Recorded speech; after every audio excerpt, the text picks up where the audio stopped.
Morning, church. Today we are going to be reading from Mark chapter 15. So let's dive in together. Very early in the morning, the chief priests with the elders, the teachers of the law, and the whole Sanhedrin made their plans. So they bound Jesus and led him away and handed him over to Pilate. "Are you the king of the Jews?" asked Pilate. "You have said so," Jesus replied. The chief priest accused him of many things, so Pilate asked him again, "Aren't you going to answer? See how many things they are accusing you of?" But Jesus still made no reply, and Pilate was amazed. Now it was the custom at the festival to release a prisoner whom the people requested. A man called Barabbas was in prison with the insurrectionist who had committed murder in the uprising. The crowd came up and asked Pilate to do for them what he usually did. "Do you want me to release to you the king of the Jews?" asked Pilate, knowing it was out of self-interest that the chief priest had handed Jesus over to him. But the chief priest stirred up the crowd to have Pilate release Barabbas instead. "What shall I do then with the one you call the king of the Jews?" Pilate asked them. "Crucify him," they shouted. "Why, what crime has he committed?" asked Pilate.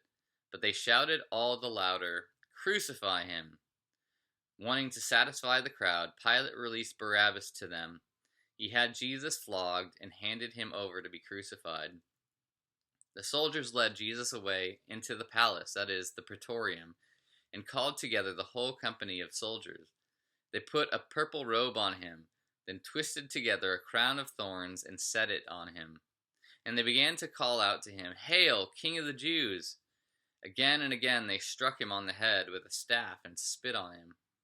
Falling on their knees, they paid homage to him. And when they had mocked him, they took off the purple robe and put his own clothes on him. Then they led him out to crucify him. A certain man from Cyrene, Simon, the father of Alexander and Rufus, was passing by on his way in from the country, and they forced him to carry the cross. They brought Jesus to the place called Golgotha, which means the place of the skull, and they offered him wine mixed with myrrh, but he did not take it. And they crucified him. Dividing up his clothes, they cast lots to see what each would get. It was 9 a.m. when they crucified him. The written notice of the charge against him read, "The King of the Jews." They crucified 2 rebels with him, one on his right and one on his left. Those who passed by hurled insults at him, shaking their heads and saying, "So, you who are going to destroy the temple and build it in 3 days, come down from the cross and save yourself." In the same way, the chief priests and teachers of the law mocked him themselves. "He saved others," they said, "but he can't save himself. Let this Messiah, this King of Israel, come down now from the cross that we may see and believe." Those crucified with him also heaped insults on him. At noon, darkness came over the whole land until 3 in the afternoon. And at 3 in the afternoon, Jesus cried out in a loud voice, "Eloi, Eloi, lema sabachthani," which means, my God, why have you forsaken me?" When some of those standing near heard this, they said, "Listen, he's calling Elijah." Someone ran, filled a sponge with wine vinegar, put it on a staff, and offered it to Jesus to drink. "Now leave him alone. Let's see if Elijah comes to take him down," they said. With a loud cry, Jesus breathed his last.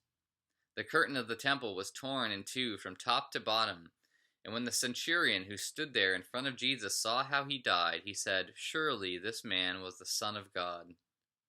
Some women were watching from a distance. Among them were Mary Magdalene, Mary the mother of James the younger, and of Joseph and Salome.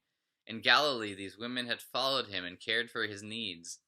Many other women who had come up with him to Jerusalem were also there. It was preparation day, that is, the day before the Sabbath. So as evening approached, Joseph of Arimathea, a prominent member of the council, who was himself waiting for the kingdom of God, went boldly to Pilate and asked for Jesus' body. Pilate was surprised to hear that he was already dead. Summoning the centurion, he asked him if Jesus had already died. When he learned from the centurion that it was so, he gave the body to Joseph.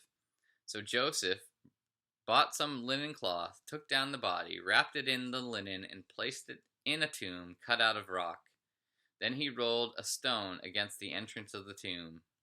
Mary Magdalene and Mary the mother of Joseph saw where he was laid.